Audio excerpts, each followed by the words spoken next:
Why are Viking Age runestones so widely dispersed? Imagine a time when Vikings traveled across seas and lands, leaving behind stones carved with stories. These stones are called runestones, and they tell us so much about their world. You might wonder why these runestones are found in so many different places. Well, it all comes down to how far the Vikings went and how much they influenced the areas they touched. During the Viking Age, which lasted from around the 8th to the 11th century, Vikings didn't just stay in Scandinavia.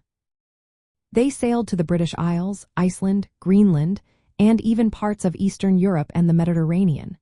Wherever they traveled, they often raised runestones to mark their presence. These stones were not just decorations. They served as memorials for loved ones, markers for important locations, or signs of Viking achievements.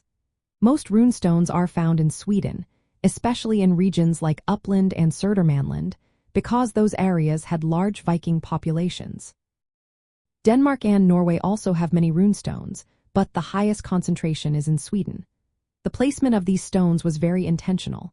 They were often put at burial sites, along trade routes, or near bridges and landmarks. This way, they could be seen by many and serve as lasting reminders of Viking stories. When Vikings traveled abroad, they sometimes left runestones in foreign lands. For example, in England and Ireland, some stones commemorate Vikings who died from home. Others highlight their journeys or victories. The runes carved into these stones are in Old Norse, written with the younger Futhark alphabet, which was used during the Viking Age.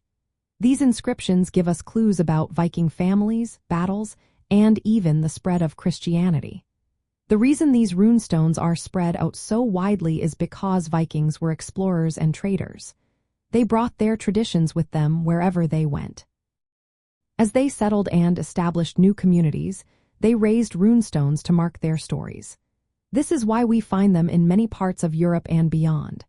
In short, the wide dispersion of Viking Age runestones shows us how far Viking influence reached and how they used these stones to remember their history, their travels, and their culture. Each stone is a piece of the puzzle that reveals the vast reach of the Viking world.